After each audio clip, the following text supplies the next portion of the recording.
Ukraine ইস্যুতে Trump Putin ঐতিহাসিক বৈঠক আজ। আলাস্কার দিকে তাকিয়ে বিশ্ব, ব্রিটিশ প্রধানমন্ত্রীর দরবারে জেলেনস্কি। ৮৪ যুদ্ধবন্দী বিনিময় মস্কো কিয়েভের। রাশিয়ার সঙ্গে আলোচনা ব্যর্থ হলে নয়াদিল্লির ওপর শুল্কের হার আরও বাড়ানোর হুঁশিয়ারি ওয়াশিংটনের। বাণিজ্য চুক্তির বিরোধিতা করে ভারতে কৃষক শ্রমিকের বিক্ষোভ। এবার বিতর্কিত E1 এলাকায় বসতি নির্মাণ পরিকল্পনার অনুমোদন ইসরায়েলের, নিন্দা জানালো আমিরাত ও কাতার। প্রকল্প থেকে সরে আসার আহ্বান জাতিসংঘের। এবং আকস্মিক বন্যা ও পাহাড়ি ঢলে বিপর্যস্ত জম্মু কাশ্মীর। ৪৬ জনের মরদেহ উদ্ধার, নিখোঁজ অন্তত ২০০। উদ্ধার কাজে যোগ দিয়েছে সেনাবাহিনী। প্রধানমন্ত্রী নরেন্দ্র মোদীর শোক। ফিলিস্তিন রাষ্ট্রের স্বপ্নকে কবর দিতে অবৈধভাবে গাজা দখলের মধ্যেই এবার বিতর্কিত E1 এলাকায় বসতি নির্মাণ পরিকল্পনার অনুমোদন দিয়েছে ইসরায়েলের ডানপন্থী অর্থমন্ত্রী বেজালেল স্মোট্রিচ। একই সঙ্গে এই পরিকল্পনা ফিলিস্তিন রাষ্ট্রের ধারণাকে চিরতরে শেষ করবে বলে জানান তিনি। প্রকল্প বাস্তবায়িত হলে পূর্ব জেরুজালেম পশ্চিম তীর থেকে কার্যত বিচ্ছিন্ন হয়ে যাবে বলে জানায় ফিলিস্তিনি কর্তৃপক্ষ। জেরুজালেম ও পশ্চিম তীরের মাঝের ফাঁকা ভূখণ্ড E1 এলাকায় বহুদিন ধরে বসতি স্থাপনের পরিকল্পনার কথা বলে আসছে ইসরায়েল। জেরুজালেম ও মালে আদুমিমের সংযোগ ঘটিয়ে গ্রেটার জেরুজালেম গড়ে তোলার লক্ষ্যের কথা জানান প্রধানমন্ত্রী বিনিয়ামিন নেতানিয়াহু। এ নিয়ে বিতর্ক চলছিল বহুদিন ধরে। এবার বিতর্কিত সেই E1 বসতি নির্মাণ পরিকল্পনার অনুমোদন দিয়েছেন ইসরায়েলের ডানপন্থী অর্থমন্ত্রী বেজালেল স্মোট্রিচ। একই সঙ্গে ফিলিস্তিন রাষ্ট্রের স্বপ্নকে কবর দেওয়ার ঘোষণা দিলেন তিনি। তার ভাষ্যমতে এই পরিকল্পনা ফিলিস্তিন রাষ্ট্রের ধারণাকে চিরতরে শেষ করবে। ফিলিস্তিন ও আন্তর্জাতিক মহল বহু বছর ধরে সতর্ক করে আসছে E1 এলাকায় বসতি হলে পশ্চিম তীর উত্তর ও দক্ষিণে বিভক্ত হয়ে পড়বে। ২০১২ সাল থেকে যুক্তরাষ্ট্র ও ইউরোপীয় মিত্রদের চাপে প্রকল্পটি স্থগিত ছিল, কিন্তু স্মোট্রিচের অনুমোদন ইঙ্গিত দিচ্ছে ইসরায়েল এই কূটনৈতিক বাধা অগ্রাহ্য করেই এগোচ্ছে। এ পরিকল্পনা ঘিরে অতীতেও তীব্র উত্তেজনা হয়েছে। ২০০৫ সালে সেখানে বসতি সম্প্রসারণ ঠেকাতে ফিলিস্তিনিরা মিছিল, ধাওয়া পাল্টা ধাওয়া ও বুলডোজারের সামনে অবস্থান নিয়ে প্রতিবাদ করেছিলেন। ২০১৩ সালে বাব আল শামস নামে তাঁবুর শহর গড়ে ইসরায়েলি বাহিনীর বাধার মুখেও পড়েন তারা। প্রতিবারই টিয়ার গ্যাস ও ধস্তাধস্তির কারণে ঘটনাস্থলে তৈরি হয় বিশৃঙ্খলা। বিনিয়ামিন নেতানিয়াহুর গ্রেটার ইসরায়েল ধারণার নিন্দা জানিয়েছে সংযুক্ত আরব আমিরাত। E1 পরিকল্পনার সমালোচনা করেছে কাতার।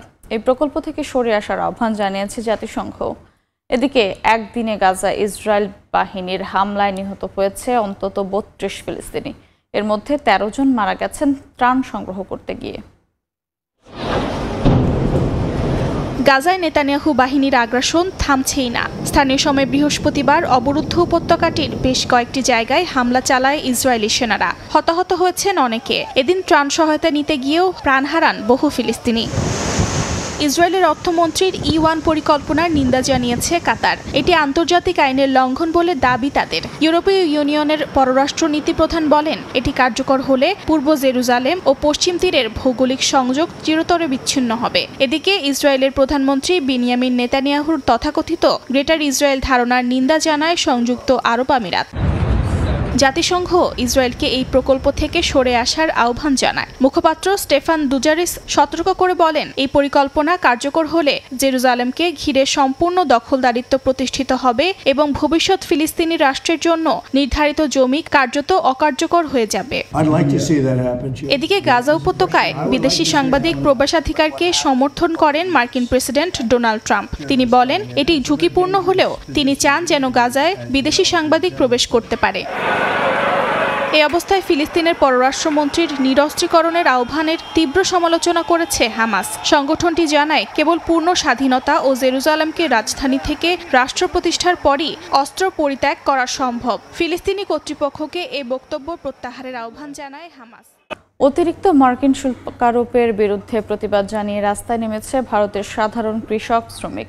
এ সময় দুই দেশের মধ্যে হতে যাওয়া বৈদেশিক বাণিজ্য চুক্তিরও বিরোধিতা করেন তারা। মার্কিন হুমকি তোয়াক্কা না করে বিশ্বের সব দেশের সঙ্গে অবাধ বাণিজ্য অধিকার নিশ্চিতের দাবি জানান বিক্ষুব্ধরা। ভারতের উপর যুক্তরাষ্ট্রের শাস্তিমূলক শুল্ক আরোপের বিরুদ্ধে বুধবার হরিয়ানার রোহতকের রাস্তায় নেমে আসেন কৃষকরা। ছিলেন শ্রমিক সহ কৃষিখাত সংশ্লিষ্ট সংগঠনের নেতাকর্মীরাও। এ সময় যুক্তরাষ্ট্রের অতিরিক্ত শুল্ক আরোপের তীব্র নিন্দা জানিয়ে বিভিন্ন স্লোগান দেন বিক্ষোভকারীরা। রাশিয়া থেকে তেল কেনার জেরে ভারতের ওপর অতিরিক্ত 25% শুল্ক আরোপ করেছে যুক্তরাষ্ট্র। এ নিয়ে দেশটির ওপর আরোপিত মোট মার্কিন শুল্কহার দাঁড়ায় 50%। 27 আগস্ট থেকে নতুন এই শুল্কহার কার্যকর হওয়ার কথা রয়েছে। আন্দোলনকারীরা বলেন, যুক্তরাষ্ট্রের আরোপিত অতিরিক্ত শুল্ক প্রভাব ফেলবে ভারতের সাধারণ কৃষক শ্রমিকের জীবন জীবিকায়। যুক্তরাষ্ট্রের সঙ্গে চুক্তি হলে দেশের 8 কোটি খামারি তাদের জীবিকা হারাবে, কৃষকরা নিঃস্ব হয়ে যাবে। এই যুদ্ধ আমাদের জীবন জীবিকার, এই যুদ্ধ আমাদের ফসল রক্ষার। যুক্তরাষ্ট্রের 2% মানুষ কৃষির সঙ্গে জড়িত, আর আমাদের 50%-এর বেশি মানুষ কৃষির ওপর নির্ভরশীল। তাই আমরা কোনোভাবেই বহুজাতিক কোম্পানির কাছে অসম শর্তে আমাদের কৃষি খাত তুলে দিতে পারি না। যুক্তরাষ্ট্রের সব ধরনের হুমকি প্রত্যাখ্যান করে বিশ্বের সব দেশের সঙ্গে অবাধ বাণিজ্য অধিকার নিশ্চিতের দাবি জানান বিক্ষোভকারীরা। ট্রাম্পের শুল্ক নীতির পাশাপাশি দুই দেশের মধ্যে হতে যাওয়া বৈদেশিক বাণিজ্য চুক্তির বিরোধিতাও করেন তারা। যে সকল নারী দুগ্ধ ফার্মের সঙ্গে জড়িত তাদের উপার্জনের পথ বন্ধ হয়ে যাবে, তাই এটির বিরুদ্ধে আন্দোলন করা গুরুত্বপূর্ণ। ভারতের ওপর ট্রাম্পের অতিরিক্ত শুল্ক আরোপের ঘোষণা দেওয়ার পর দেশ জুড়ে বাড়ছে মার্কিন বিরোধী মনোভাব। দেশের বিভিন্ন অঞ্চলে কৃষক ও শ্রমিকরা একজোট হয়ে বিক্ষোভে নেমেছেন। গেল সপ্তাহে প্রধানমন্ত্রী নরেন্দ্র মোদী জানান, কৃষি, দুগ্ধ ও মৎস্য খাত রক্ষায় বড় ধরনের মূল্য দিতে প্রস্তুত তার সরকার। রাশিয়ার দেওয়া শর্ত মেনে নেওয়া হলেই কেবল ট্রাম্প ও পুতিনের বৈঠকের পর ইতিবাচক ফলাফল আসবে। সিএনএনকে মার্কিন কর্মকর্তারা জানান, যুদ্ধে মস্কোর সুবিধাজনক অবস্থান নিশ্চিত না হওয়া পর্যন্ত এক চুলও ছাড় দেবে না রাশিয়া। এদিকে ফিলিস্তিনের পশ্চিম তীর মডেলে ইউক্রেনের অঞ্চল দখলের রুশ মার্কিন পরিকল্পনা ফাঁস করেছে আরেক মার্কিন গণমাধ্যম দ্য টাইমস। ক্রিমিয়া ও দনবাস রাশিয়ার সঙ্গে যুক্ত করার বিনিময়ে খেরসন ও জাপোরিজিয়া থেকে রুশ সেনাদের সরে যাওয়ার প্রস্তাব দিতে পারেন ট্রাম্প বলে জানিয়েছে গণমাধ্যমটি। যুক্তরাষ্ট্রের প্রেসিডেন্ট হিসেবে দায়িত্ব গ্রহণের পর ইউক্রেন ইস্যু নিয়ে কথা বলতে গিয়ে বারবার রুশ প্রেসিডেন্ট ভ্লাদিমির পুতিনকে বন্ধু হিসেবে সম্বোধন করেন ডোনাল্ড ট্রাম্প। দাবি করেন শুধুমাত্র তার সিদ্ধান্তকেই প্রাধান্য দেবেন রুশ প্রেসিডেন্ট। তবে সাম্প্রতিক সময়ে দুই নেতার সম্পর্কে কিছুটা নেতিবাচক প্রভাব পড়েছে। যুদ্ধ বন্ধের প্রস্তাবে রাজি না হলে মস্কোর ওপর নিষেধাজ্ঞা আরোপের হুঁশিয়ারি দেন মার্কিন প্রেসিডেন্ট। এবার যুক্তরাষ্ট্রের আলাস্কায় ট্রাম্প পুতিন বৈঠক ঘিরে তৈরি হয়েছে নানা সম্ভাবনা, একই সঙ্গে শঙ্কাও। নাম প্রকাশে অনিচ্ছুক 3 জন মার্কিন কর্মকর্তার বরাত দিয়ে সিএনএনের এক প্রতিবেদনে বলা হয়, গোয়েন্দা সংস্থাগুলোর মূল্যায়ন অনুযায়ী রুশ প্রেসিডেন্ট ভ্লাদিমির পুতিন আগের মতোই সর্বোচ্চ ভূখণ্ড দখলের লক্ষ্যেই আছেন এবং যুদ্ধবিরতিকে শুধু বাহিনী পুনর্গঠনের সুযোগ হিসেবে দেখছেন। আরেক কর্মকর্তা মনে করেন, রুশ প্রেসিডেন্ট ইতোমধ্যেই নিজেকে বিজয়ী হিসেবে ভাবছেন। নিজের সুবিধা ছাড়া এক চুলও ছাড় দেবেন না পুতিন।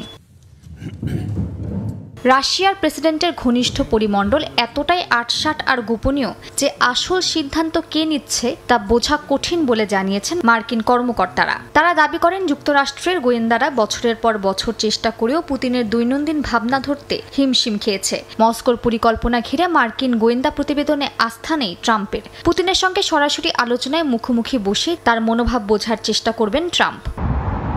এরই মধ্যে ব্রিটিশ সংবাদ মাধ্যম দ্য টাইমসের এক প্রতিবেদনে দাবি করা হয়, ফিলিস্তিনের পশ্চিম তীর মডেলে ইউক্রেনের অঞ্চল দখলের ষড়যন্ত্র করছে রাশিয়া ও যুক্তরাষ্ট্র। এতে ইউক্রেনের সীমান্ত অপরিবর্তিত থাকলেও দখলকৃত কিছু এলাকা আলাদা প্রশাসনের অধীনে রাশিয়ার সামরিক ও অর্থনৈতিক নিয়ন্ত্রণে থাকবে।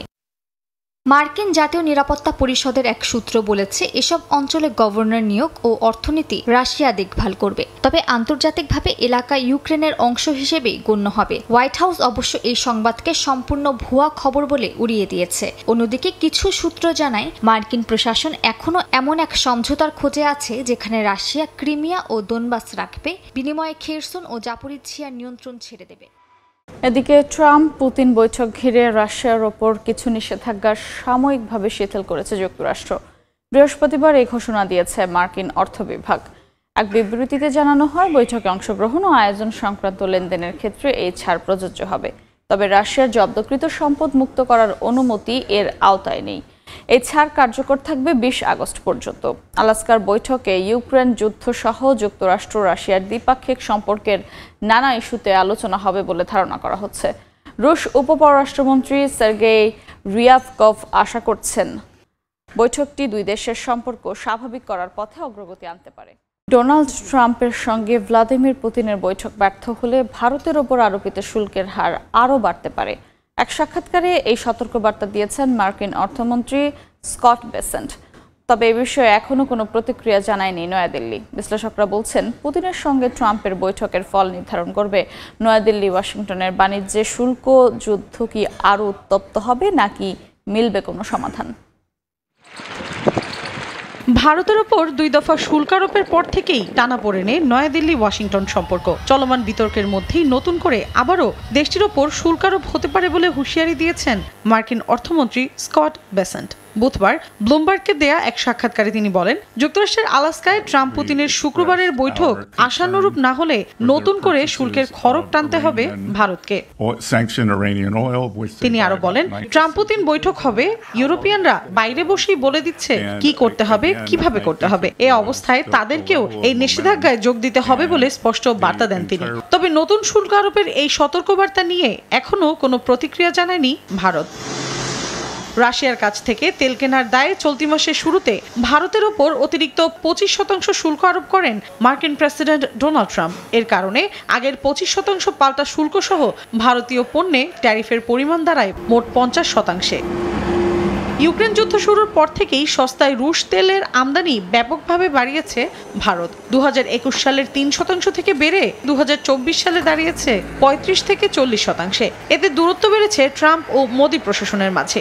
ভারত বলছে, একটি জ্বালানি আমদানি নির্ভর দেশ হিসেবে তারা সবসময় সস্তা উৎস থেকে তেল কিনতে বাধ্য, যাতে কোটি কোটি দরিদ্র নাগরিককে উচ্চ মূল্যের চাপ থেকে রক্ষা করা যায়। ইউক্রেনের প্রেসিডেন্ট ভলোদিমির জেলেনস্কি চলমান কূটনৈতিক তৎপরতার মধ্যেই সংযুক্ত আরব আমিরাতের মধ্যস্থতায় 84 জন করে যুদ্ধবন্দী বিনিময় করেছে রাশিয়া ও ইউক্রেন। তবে এর মাঝে রাশিয়া ইউক্রেনের ড্রোন হামলায় 16 জন আহতের খবর পাওয়া গেছে। ট্রাম্প পুতিন বৈঠকের আগেই ইউক্রেনের পক্ষে ইউরোপীয় নেতাদের সমর্থন আদায়ে মরিয়া দেশটির প্রেসিডেন্ট ভলোদিমির জেলেনস্কি। এরই ধারাবাহিকতায় বৃহস্পতিবার লন্ডনে ব্রিটিশ প্রধানমন্ত্রী কিয়ার স্টারমারের সঙ্গে বৈঠকে বসেন জেলেনস্কি। জানান, বৈঠকে সম্ভাব্য নিরাপত্তার নিশ্চয়তার বিষয়ে ফলপ্রসূ আলোচনা হয়েছে। এমন নিশ্চয়তা ছাড়া স্থায়ীভাবে শান্তি প্রতিষ্ঠা সম্ভব নয় বলেও মনে করেন তিনি। এছাড়া বৈঠকে ইউক্রেনের ড্রোন উৎপাদনে বিনিয়োগের বিষয়টিও উঠে এসেছে বলে জানান জেলেনস্কি। একই দিন সংযুক্ত আরব আমিরাতের মধ্যস্থতায় 84 জন করে যুদ্ধবন্দী বিনিময় করেছে রাশিয়া ও ইউক্রেন। রুশ প্রতিরক্ষা মন্ত্রণালয় জানায়, মুক্তিপ্রাপ্ত রুশ বন্দীদের এখন বেলারুশে চিকিৎসা ও মনস্তাত্ত্বিক সহায়তা দেওয়া হচ্ছে। ইউক্রেনের পক্ষ থেকে জানানো হয়, 33 জন সেনা ও 51 জন বেসামরিক নাগরিক বন্দিদশা থেকে মুক্তি পেয়েছেন। এর মধ্যে একজন 4000 দিনেরও বেশি সময় ধরে আটক ছিলেন। মুক্তি পেয়েই পরিবারের সঙ্গে আনন্দ উদযাপন করেন তারা। এদিকে যুদ্ধ বন্ধের সম্ভাবনার মাঝেই রাশিয়ার রোস্তভ-অন-ডনে ড্রোন হামলা চালিয়েছে কিয়েভ। এতে ক্ষতিগ্রস্ত হয়েছে একাধিক ভবন, এমনকি হতাহতের ঘটনাও ঘটে। ভোলগোগ্রাদ অঞ্চলের একটি তেল শোধনাগারে ড্রোনের ধ্বংসাবশেষ পড়ে আগুন ধরে যায়। এছাড়া রুশ সীমান্তবর্তী বেলগরদ শহরে প্রধান সড়কে চলন্ত গাড়িতে ড্রোনের আঘাতে হতাহতের ঘটনা ঘটে।